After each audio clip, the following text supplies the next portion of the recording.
आइए एक पल के लिए इमेजिन करते हैं कि हमारे हाथ में एक ठोस धातु का टुकड़ा रखा है और वो हमारे शरीर की गर्मी से ही पिघलकर हथेली पर पानी की तरफ बहने लगे। या फिर सोचिए कि किसी धातु को नॉर्मल ठंडे पानी में डाला जाए और पानी के छूते ही उसमें एक जबरदस्त धमाके के साथ आग लग जाए। अरे बाप रे, ये तो पहली बार सुनने में ऐसा लगता है जैसे कोई बहुत ही high budget science fiction film चल रही हो या फिर कोई जादू का शो हो। एग्जैक्टली, मुझे भी यही लगा था। लेकिन मजेदार बात यह है कि ये कोई जादू नहीं है, ये उन तत्वों की, उन एलिमेंट्स की छिपी हुई और एकदम नियम तोड़ने वाली रियलिटी है जिससे हमारी पूरी दुनिया बनी है, हमारा पूरा ब्रह्मांड बना है। बिल्कुल सही कहा। और आज हम रसायन विज्ञान यानी केमिस्ट्री के इसी रहस्यमयी संसार का पूरा डिकोड करने वाले हैं। हम हमेशा सोचते हैं कि धातुएं यानी मेटल्स बहुत ठोस, कठोर और उबाऊ होते, बोरिंग से। लेकिन जब हम इस टॉपिक के अंदर झांकते हैं ना, तो एक ऐसी कहानी सामने आती है जो किसी ब्लॉकबस्टर मूवी से कम नहीं है।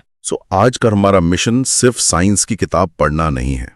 आज हम इन मेटल्स और नॉन मेटल्स के पूरे बिहेवियर को एक सिनेमा की तरह डिकोड करेंगे। मतलब ये समझेंगे कि कोई धातु ऐसा बर्ताव क्यों करती है, उसका फिजिकल अपीयरेंस क्या है, उनका केमिकल वॉर कैसे होता है, और क्लाइमैक्स में हम देखेंगे कि धरती का सीना चीर कर उन्हें बाहर कैसे निकाला जाता है, जिसे मेटलर्जी कहते हैं। एकदम परफेक्ट। और मैं तुम्हें बताती हूँ, इस पूरी पिक्चर में सिर्फ सीधे साधे नियम नहीं है, यहाँ अपवाद है, धोखा है और तत्वों के बीच ना एक फुल ऑन वर्चस्व की लड़ाई है।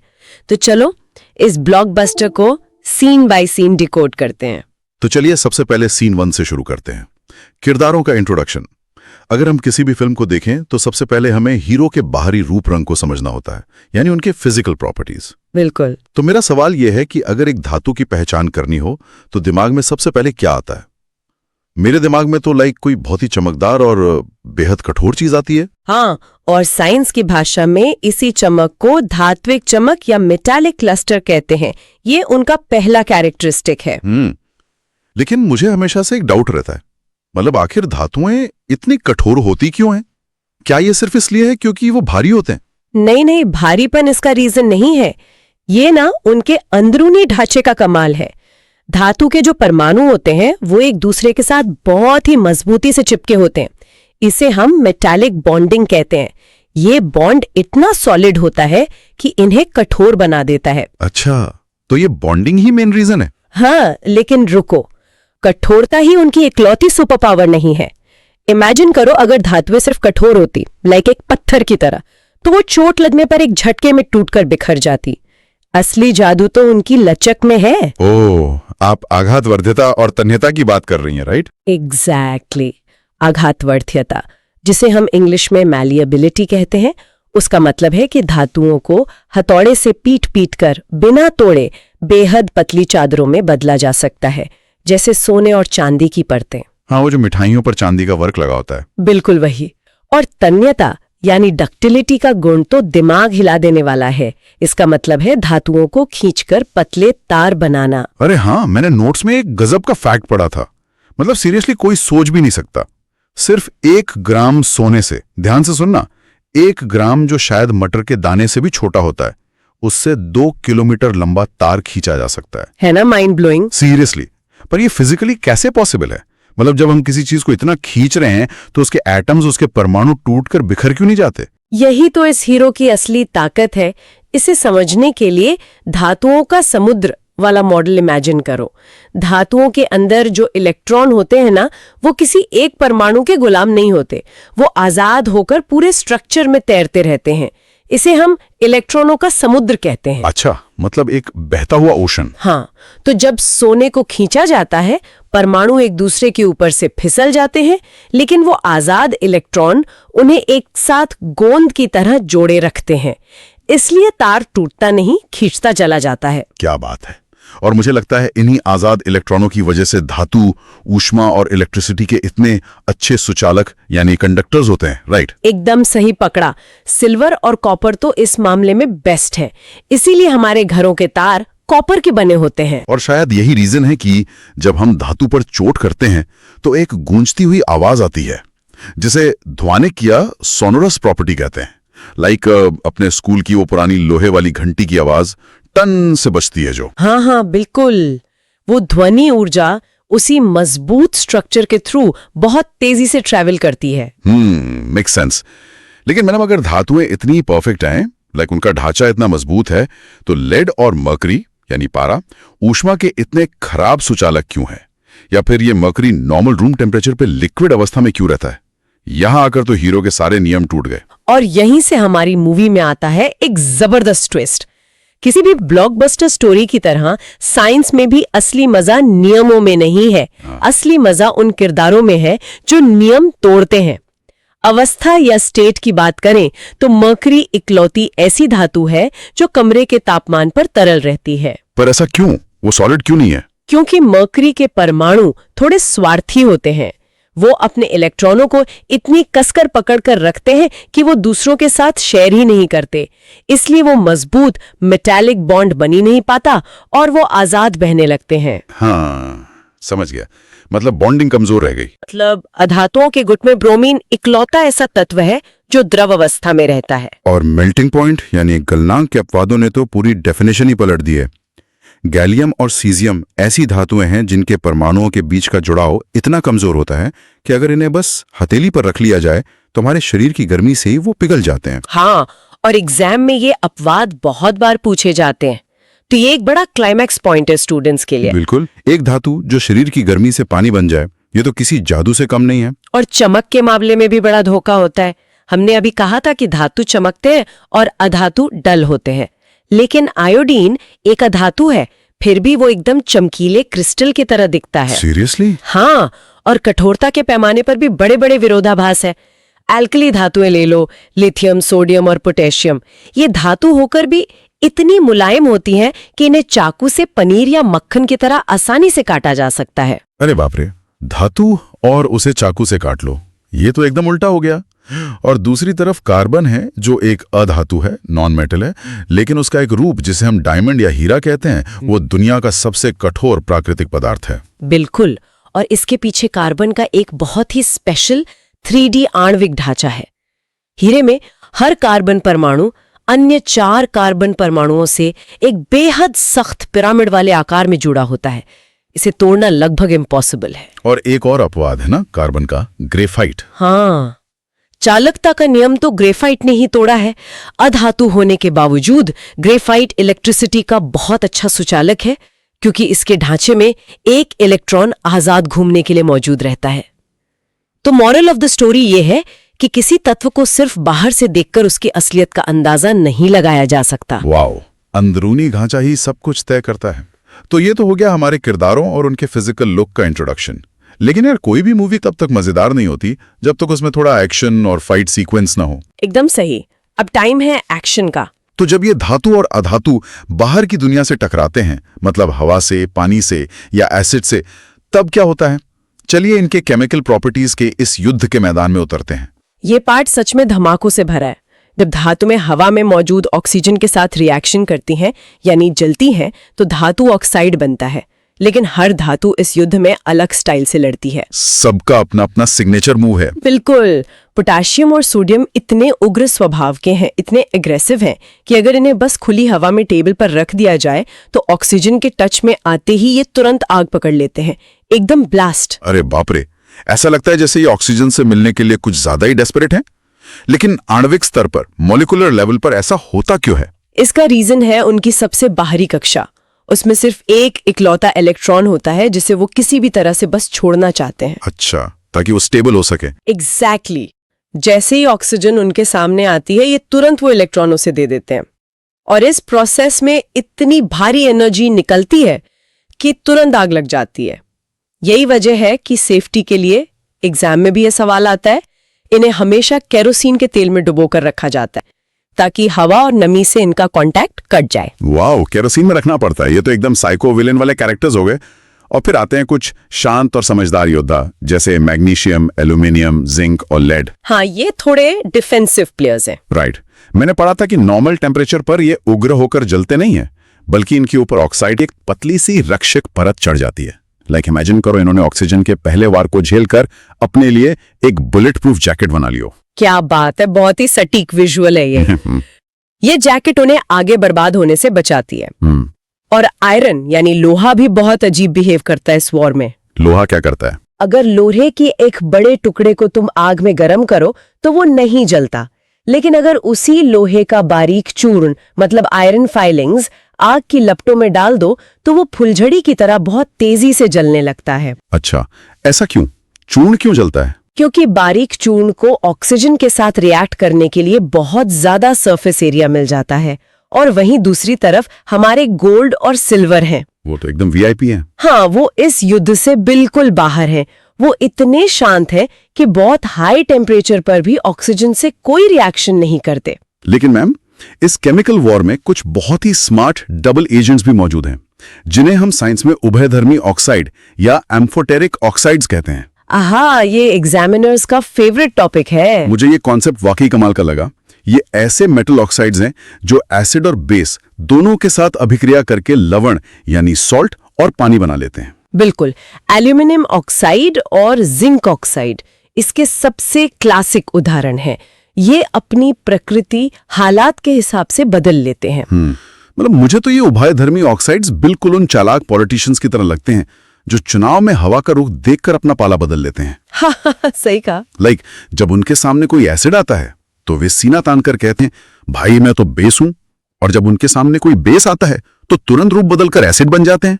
दोनों ही तरफ से फायदा उनका ही होता है। ये साइंस को पॉलिटिक्स से जोड़ने का बहुत ही मजेदार तरीका है। स्टूडेंट्स को ये हमेशा याद रहेगा। और ऐसा ही ड्रामेटिक एक्शन पानी के साथ भी देखने को मिलता है। पानी के साथ? वहां क्या ड्रामा है? ठंडे पानी के साथ सोडियम और पोटेशियम का रिएक्शन इतना वायलेंट होता है कि उससे निकलने वाली हाइड्रोजन गैस की गर्मी के कारण उसमें तुरंत आग लग जाती है और वो पानी की सतह पर पागलों की तरह नाचने लगते हैं। अरे बाप रे, पानी में आग! लेकिन कैल्शियम का क्या? कैल्शियम की रिएक्शन थोड़ी स्लो होती है, आग नहीं लगती। उसमें से जो हाइड्रोजन के बुलबुले निकलते हैं ना, वो धातु की सतह पर जाके चिपक जाते हैं। अच्छा, तो बुलबुलों की वजह से वो भारी धातु पानी में तैरने लगती है। इमेजिन करो, जैसे उसने डूबने से बचने के लिए कोई छोटी सी इनविजिबल लाइफ जैकेट पहन ली हो। बिल्कुल वही विजुअल है। और मैग्नीशियम तो ठंडे पानी से बात तक नहीं करता। उसे रिएक्ट करने के लिए थोड़ी एक्स्ट्रा एनर्जी चाहिए, तो वो सिर्फ गर्म पानी के साथ अभिक्रिया करता है और वो भी कैल्शियम की तरह तैरने लगता है। और एल्यूमिनियम, जिंक और आयरन का क्या एटीट्यूड है? वो तो और भी जिद्दी हैं। न ठंडे पानी से रिएक्ट करते हैं न गर्म पानी से। वो केवल पानी के सबसे गर्म और अग्रेसिव रूप के साथ यानी भाप के साथ रिएक्शन करके धातु ऑक्साइड और हाइड्रोजन गैस बनाते हैं। और हमारे VIP metals lead, copper, silver, gold, वो तो फुली वाटरप्रूफ है, पानी के किसी भी फॉर्म के साथ बिल्कुल रिएक्शन नहीं करते। सही है। लेकिन ये कहानी तब और डार्क हो जाती है जब धातुएं अम्लों के साथ यानी एसिड्स के साथ टकराती हैं। जनरल रूल तो ये कहता है कि जब धातु और डाइल्यूट एसिड मिलते हैं तो सॉल्ट और हाइड्रोजन गैस बनती है। हाँ, और इसमें मैग्नीशियम सबसे फास्ट है, फिर एल्यूमिनियम, जिंक और लास्ट में आयरन। कॉपर तो हाइड्रोक्लोरेट एसिड के साथ कोई रिएक्शन ही नहीं करता। लेकिन यहाँ एक बहुत बड़ा सस्पेंस सामने आता है, नाइट्रिक अम्ल के साथ यानी HNO3 के साथ। ओह, ये केमिस्ट्री का एक बहुत बड़ा रहस्य और एक मेजर एक्सेप्शन है। इसे ध्यान से सुनना। जब धातुएं HNO3 से अभिक्रिया करती हैं तो हाइड्रोजन गैस के बुलबुले नहीं निकलते। एक मिनट, लेकिन ऐसा क्यों? अभी तो हमने कहा कि एसिड के साथ रिएक्शन में हाइड्रोजन गैस बननी चाहिए, तो वो गैस आखिर गायब कहाँ हो जाती है? इसका रीजन ये है कि HNO3 एक बहुत ही खतरनाक और प्रबल ऑक्सीकारक है, इंग्लिश में ऑक्सीडाइजिंग एजेंट। अब ऑक्सीडाइजर को तुम ऐसे समझो कि ये एक ऐसा डॉन है जो दूसरों पर जबरदस्ती ऑक्सीजन थोप देता है। मतलब जबरदस्ती ऑक्सीजन चिपका देता है? हाँ, जैसे ही धातु और एसिड के रिएक्शन से हाइड्रोजन गैस पैदा होती है, ये नाइट्रिक एसिड तुरंत उस हाइड्रोजन को एक ऑक्सीजन परमाणु पकड़ा देता है। और हमें तो पता ही है कि हाइड्रोजन और ऑक्सीजन मिलकर क्या बनाते हैं? पानी, H2O। एग्जैक्टली। इसलिए गैस बाहर आने के बजाय तुरंत पानी में बदल जाती है। यार, ये तो बहुत ही शातिर मूव है नाइट्रिक एसिड का। लेकिन हर शातिर विलेन का एक बाप होता है। प्रकृति में केवल मैग्नीशियम और मैंगनीज दो ऐसे तत्व हैं जो अति तनु यानी वेरी डाइल्यूट नाइट्रिक अम्ल के साथ भी लड़कर हाइड्रोजन गैस रिलीज कर देते हैं। वो इस थोपी गई ऑक्सीजन के खिलाफ जीत जाते हैं। वाओ, तो मैग्नीशियम और मैंगनीज यहाँ असली हीरो निकले। और इसी एक्शन सीक्वेंस में कहानी में एंट्री होती है द अल्टीमेट वेपन की, सबसे खतरनाक हथियार, एक्वा रेजिया। आहा, द रॉयल वाटर, भभकता द्रव। हम सब जानते हैं कि सोना किसी भी नॉर्मल एसिड में नहीं गलता, लेकिन ये एक्वा रेजिया जो है, जो सांद्र हाइड्रोक्लोरिक अम्ल और सांद्र नाइट्रिक अम्ल को 3:1 यानी 3:1 के रेशियो में मिलाकर बनाया गया एकदम ताज़ा मिक्सचर है। ये अकेले सोने और प्लैटिनम तक को पूरी तरह पिघला देता है। बिल्कुल। मैंने देखा है ऐसे वीडियोस में, ये पीले नारंगी रंग का लिक्विड होता है और इसमें से बहुत ही तीखी दमघोटू गैस निकलती रहती है। लेकिन मैम, ये इतना पावरफुल कैसे हो जाता है? जब हम इन दोनों पावरफुल एसिड्स को मिलाते हैं ना, तो एक बहुत ही अग्रेसिव केमिकल रिएक्शन होती है, जिससे नवजात क्लोरीन यानी नेसेंट क्लोरीन पैदा होती है। नेसेंट क्लोरीन, ये क्या करती है? ये अकेले और एकदम ताजे बने हुए एक्टिव क्लोरीन परमाणु इतने खतरनाक होते हैं कि वो सोने के शांत परमाणुओं पर सीधा हमला करके उन्हें अपने साथ जोड़ लेते हैं। जो काम कोई एक एसिड अकेले नहीं कर पाता, वो ये दोनों मिलकर इस नवजात क्लोरीन के थ्रू कर देते हैं। क्या बात है! मतलब एकता में ताकत है, भले ही वो एसिड्स की ही क्यों ना हो। हाँ, और इस सब से हमें ये समझ आता है कि धातुओं की भी अपनी एक पावर रैंकिंग होती है। हाँ। कौन किस पर भारी पड़ेगा, इसके लिए केमिस्ट्री में एक सक्रियता श्रेणी या रिएक्टिविटी सीरीज है। हाँ, डिस्प्लेसमेंट रिएक्शन वाला कॉन्सेप्ट ना? एग्जैक्टली। विस्थापन अभिक्रिया का एक सिंपल सा रूल है, जो ज्यादा ताकतवर धातु है वो कमजोर धातु को उसके यौगिक से धक्का देकर बाहर निकाल देती है। लाइक अगर हम लोहे की कील को कॉपर सल्फेट के नीले घोल में डाल दें, तो क्योंकि लोहा कॉपर से ज्यादा ताकतवर है, वो कॉपर को लात मार के बाहर कर देता है और खुद सल्फेट के साथ जुड़कर घोल के रंग को हरा कर देता है। बिल्कुल परफेक्ट। और ये जो रिएक्टिविटी सीरीज है ना, ये सिर्फ साइंस नहीं है, ये मानव इतिहास, हमारी हिस्ट्री को भी बहुत गहराई से दिखाती है। वो कैसे? देखो, इस लिस्ट में सबसे ऊपर हाई पावर वाले तत्व है पोटेशियम, सोडियम, कैल्शियम, मैग्नीशियम और एल्यूमिनियम। ये इतने रिएक्टिव है कि प्रकृति में कभी अकेले नहीं मिलते, हमेशा किसी ना किसी के साथ बॉन्ड बना के रहते हैं। और बीच में? बीच में जिंक, आयरन और लेड आते हैं। और लिस्ट में सबसे नीचे है लो पावर वाले कॉपर, मर्क्यूरी, सिल्वर और गोल्ड। अब तुम खुद सोचो, इंसान ने पाषाण युग के बाद सबसे पहले सोना और तांबा ही क्यों खोजना शुरू किया? अरे हाँ, क्योंकि वो सक्रियता श्रेणी में सबसे नीचे हैं। वो रिएक्ट नहीं करते, तो किसी और तत्वों के साथ बंधे नहीं होते, मिट्टी में एकदम आजाद और आजाद रूप में मिलते हैं। उन्हें ढूंढना आसान था। एग्जैक्टली। और इससे भी बड़ा फैक्ट यह है कि एल्यूमिनियम या सोडियम जैसे तत्वों को तो इंसान बहुत बाद में निकाल पाया, बिजली की खोज के बाद। ओके, क्योंकि वो इतने स्ट्रॉन्ग बॉन्ड में बंधे थे कि उन्हें नॉर्मल आग से अलग करना पॉसिबल ही नहीं था। बिल्कुल सही। तो मैम, ये जो बॉन्ड है, ये जकड़न, ये इतना अटूट जुड़ाव आखिर होता कैसे है? धातु और अधातु आपस में ये रिश्ता बनाते कैसे हैं? और यही सवाल हमें ले जाता है हमारे अगले सीन की तरफ, आयोनिक यौगिक या आयोनिक कंपाउंड्स। कि सबसे बाहरी आवरण में, वैलेंस शेल में 8 इलेक्ट्रॉन होना, जिसे हम उत्कृष्ट गैस विन्यास या नोबल गैस कॉन्फ़िगरेशन कहते हैं। मतलब इसे ऐसे समझ सकते हैं कि जो नोबल गैसेस हैं वो समाज के उन सुपर रिच और सेटल्ड लोगों की तरह हैं जिन्हें लाइफ में अब किसी चीज की जरूरत नहीं है, वो एकदम चिल हैं और बाकी सारे एलिमेंट्स उनके जैसा बनना चाहते हैं। हाँ, एकदम परफेक्ट एनालॉजी है ये।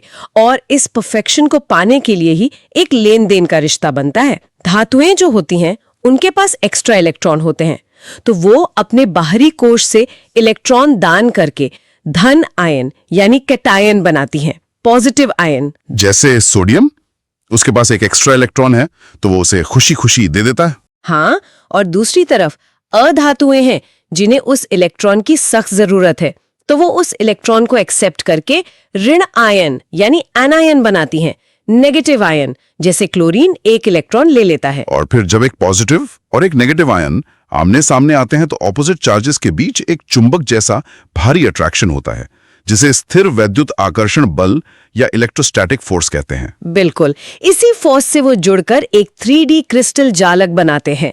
इसका सबसे डेली लाइफ वाला उदाहरण है हमारे किचन में रखा नमक, सोडियम क्लोराइड। तो नमक के दाने असल में यही 3D क्रिस्टल्स हैं। वाह! लेकिन इनके फिजिकल फीचर्स क्या होते हैं? इस भारी अट्रैक्शन फोर्स की वजह से ही आयनिक यौगिक बहुत ठोस और कठोर होते हैं। उनके आयनों को एक दूसरे से अलग करने के लिए बहुत ज्यादा एनर्जी चाहिए होती है। मतलब इसी वजह से इनके मेल्टिंग और बॉइलिंग पॉइंट्स बहुत हाई होते हैं। एकदम सही। लेकिन यार, मैंने नोट्स में एक अजीब चीज पढ़ी। कठोर होने के बावजूद ये भंगुर होते हैं, लाइक ब्रिटल होते हैं। मतलब अगर हम नमक के एक बड़े टुकड़े पर हथौड़ा मारें तो वो लोहे की तरह पिचकने के बजाय शीशे की तरह टूटकर बिखर जाएगा। ऐसा क्यों होता है? ये बहुत ही लॉजिकल सवाल है।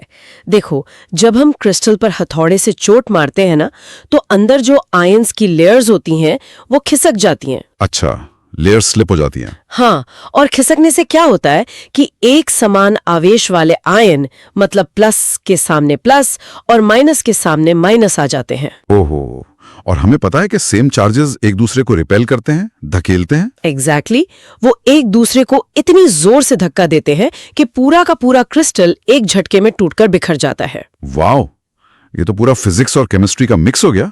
बहुत ही इंटरेस्टिंग। और इनकी इलेक्ट्रिकल कंडक्टिविटी तो और भी अजीब है। ठोस अवस्था में ये बिजली के एकदम कुचालक होते हैं। हाँ, लेकिन ऐसा क्यों? मैं तो इसे ना एक बहुत ही सख्त डिसिप्लिन वाले स्कूल की तरह इमेजिन कर रहा हूँ। जब तक क्लास चल रही है, मतलब जब तक वो सॉलिड स्टेट में है, सारे बच्चे, सारे आयन अपनी अपनी डेस्क पर एकदम चुपचाप बैठे हैं। कोई अपनी जगह से हिल नहीं सकता। और क्योंकि कोई मूवमेंट नहीं है, इसलिए कोई बिजली फ्लो नहीं करती। बहुत ही ब्रिलियंट विजुअल है ये। और जब इन्हें हाई टेम्परेचर पे पिघलाया जाता है या पानी में घोला जाता है, तब क्या होता है स्कूल में? तब बजती है लंच ब्रेक की घंटी। पिघली हुई अवस्था में या मोल्टन स्टेट में वो जो अट्रैक्शन का सख्त बंधन था वो टूट जाता है। आयन्स एकदम आजाद हो जाते हैं और पूरे स्कूल में एनर्जी दौड़ाने लगते हैं। बच्चे ग्राउंड में पागलों की तरह भाग रहे हैं और बिजली पूरी तेजी से बहने लगती है। वो एकदम बेहतरीन सुशालक बन जाते हैं। हाँ, ये लंच ब्रेक वाला कॉन्सेप्ट स्टूडेंट्स को एग्जाम में बहुत हेल्प करेगा। बहुत अच्छे से एक्सप्लेन किया तुमने। तो अब जब हम समझ चुके हैं कि ये तत्व कैसे बिहेव करते हैं, कैसे बॉन्ड्स बनाते हैं, तो अब टाइम आ गया है हमारी मूवी के सबसे बड़े क्लाइमैक्स का। खजाने की खोज, यानी धातु कर्म या मेटलर्जी। बिल्कुल। हम सबको पता है कि पृथ्वी की भूपर्पटी यानी अर्थ्स क्रस्ट धातुओं का सबसे बड़ा सोर्स है। जमीन के अंदर जो नेचुरल रूप से धातु और उनके यौगिक मिलते हैं, उन्हें हम खनिज या मिनरल्स कहते हैं। लेकिन सारे मिनरल्स हमारे काम के नहीं होते ना? नहीं, जिन खनिजों में धातु की क्वांटिटी काफी ज्यादा होती है और जिनसे धातु निकालना हमारे लिए प्रॉफिटेबल होता है, इकोनॉमिकल होता है, उन्हें हम अयस्क या ओर्स कहते हैं। और जाहिर सी बात है, जब कोई चीज जमीन के अंदर से निकाली जाएगी तो वो एकदम साफ तो होगी नहीं। उसमें मिट्टी, रेत, कंकड़ जैसी बहुत सारी अशुद्धियां होंगी। हाँ, और केमिस्ट्री की भाषा में उस कचरे को, उन अशुद्धियों को गैंग कहा जाता है। एग्जाम में ये डेफिनेशन बहुत कॉमनली पूछी जाती है। गैंग, समझ गया। तो अब सबसे बड़ा सवाल यह है कि उस मिट्टी और रेत से भले अयस्क से वो चमकती हुई प्योर धातु कैसे निकाली जाए? इसके लिए इमेजिन करो कि प्रकृति ने हर धातु को एक खास किस्म की तिजोरी में बंद किया हुआ है। और अभी जो हमने रिएक्टिविटी सीरीज पढ़ी थी ना, उसी सक्रियता के आधार पर उस तिजोरी को खोलने के 3 अलग-अलग रास्ते या चाबियां हैं। ओके, तो सबसे पहले बात करते हैं टॉप वालों की। जो धातुएं सबसे ज्यादा अभिक्रियाशील हैं, जैसे सोडियम या एल्यूमिनियम, उनका बॉन्ड तो बहुत स्ट्रांग होता है, तो उन्हें आम तरीके से कोयले या कार्बन के साथ गर्म करके तो तोड़ा नहीं जा सकता। कार्बन बेचारे में इतनी ताकत ही नहीं है कि वो ऑक्सीजन को उनसे छीन सके। एकदम सही। और इसीलिए उन जिद्दी धातुओं के लिए हम सबसे बड़ा हथियार यूज करते हैं, बिजली, इलेक्ट्रोलाइसिस। हाँ, विद्युत अपघटन। उनके पिघले हुए रूप में, मोल्टन स्टेट में करंट पास किया जाता है। बिजली का वो जबरदस्त झटका उस स्ट्रॉन्ग बॉन्ड को तोड़ देता है और हमें कैथोड पर एकदम शुद्ध धातु मिल जाती है। ये तो एकदम हाईटेक तरीका हो गया। लेकिन जो बीच वाले हैं, मध्यम अभिक्रियाशील धातु हैं, जैसे जिंक या आयरन, उनके निष्कर्षण में मुझे हमेशा बहुत कंफ्यूजन होता है। उनके लिए 2 अलग-अलग प्रोसेस बताए गए हैं, निस्तापन और भर्जन। कैल्सिनेशन और रोस्टिंग। हाँ, अब मुझे ये समझ नहीं आता कि दोनों में ही तो हम अयस्क को गर्म कर रहे हैं, भून रहे हैं, तो फिर 2 अलग-अलग नाम क्यों? इन दोनों में असली डिफरेंस क्या है? ये बहुत ही कॉमन डाउट है और एग्जाम में पक्का आता है। असली फर्क सिर्फ एक चीज का है, हवा यानी ऑक्सीजन की प्रेजेंस। इसे ऐसे याद रखो, अगर तुम्हारा अयस्क कार्बोनेट फॉर्म में है, मतलब उसके फॉर्मूले में पहले से ही ऑक्सीजन मौजूद है, तो उसे बाहर से हवा देने की जरूरत नहीं है। अच्छा, तो उसे बिना हवा के गर्म करते हैं? हाँ, हवा के गैर मौजूदगी या एकदम लिमिटेड हवा में उसे बहुत तेज गर्म किया जाता है। इस प्रोसेस को निस्तापन या कैल्सिनेशन कहते हैं। ओके। लेकिन अगर तुम्हारा अयस्क सल्फाइड फॉर्म में है, जिसमें ऑक्सीजन बिल्कुल नहीं है, तो उसे धातु ऑक्साइड में बदलने के लिए ऑक्सीजन चाहिए। इसलिए उसे हवा की भरपूर मौजूदगी में, एकदम ओपन एयर में तेज भूनना पड़ता है। इसे भर्जन या रोस्टिंग कहते हैं। ओहो, अब जाके ये कॉन्सेप्ट एकदम क्लियर हुआ। निस्तापन मतलब लिमिटेड हवा क्योंकि ऑक्सीजन अंदर ही है, और भर्जन मतलब फुल हवा क्योंकि हमें ऑक्सीजन चाहिए। एग्जैक्टली। और दोनों ही प्रोसेस का जो फाइनल गोल है वो एक ही है, अयस्क को किसी भी तरह से धातु ऑक्साइड में बदलना। ऑक्साइड ही क्यों? क्योंकि किसी भी धातु ऑक्साइड से ऑक्सीजन को हटाना यानी उसका अपचयन या रिडक्शन करना बहुत इजी होता है। एक बार ऑक्साइड बन गया, फिर उसमें कार्बन जैसा अपचायक डालकर गर्म कर लो, ऑक्सीजन कार्बन के साथ निकल जाएगी और तुम्हें तुम्हारी शुद्ध धातु मिल जाएगी। Super clear.